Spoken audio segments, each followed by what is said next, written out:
بھائیوں، ان مکاتب کو خوب مضبوطی کے ساتھ چلائیے، قوت کے ساتھ آگے بڑھیے، دست و بازو بنیے۔ اگر آپ یہ چاہتے ہیں کہ آئندہ نسل مسلمان رہے اور اسلام سے جڑ کر جیتی رہے تو میں یہ کہنا چاہوں گا کہ ان مکاتب کے نظام کو مضبوط کریے۔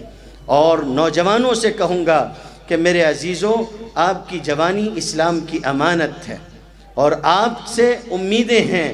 مجھ کو صرف ہو امید ایسا نہیں ہے، یہ امید صرف مجھے نہیں ہے، آپ امید ہو پچھلے سارے بزرگوں کی، آپ امید ہو آئندہ آنے والی نسلوں کی، آپ امید ہو صحابہ کی، آپ امید ہو اپنے رسول کی۔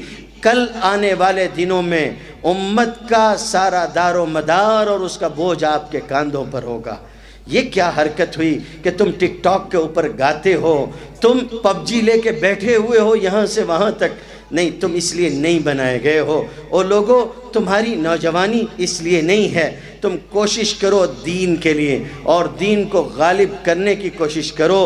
جس خاندان کا سربراہ گھوڑی چڑھ کے ڈھول تاشے کے ساتھ بارات لے کر پہنچے مسجد کے دروازے تک اور اس کے ساتھی پٹاخے پھوڑتے ہوں اور وہ ٹک ٹاک کے اوپر گاتا ہو، اور گھر میں بیٹھی ہوئی عورت جو ہے وہ بھی نیٹ پر اور کمپیوٹر پر اور موبائل پر مصروف ہو، تو آئندہ آنے والی نسلوں کے دین و ایمان کی ضمانت کمزور پڑ جاتی ہے۔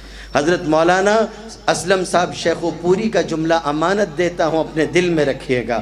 وہ کہا کرتے تھے تبلے کی تھاپ پہ، سارنگی کی آواز پہ ناچنے گانے والے ماں باپ کے ہاں آپ کو صلاح الدین ایوبی اور خالد بن ولید کے پیدا ہونے کی آرزو اور امید ہو تو ہو، مجھے نہیں ہے۔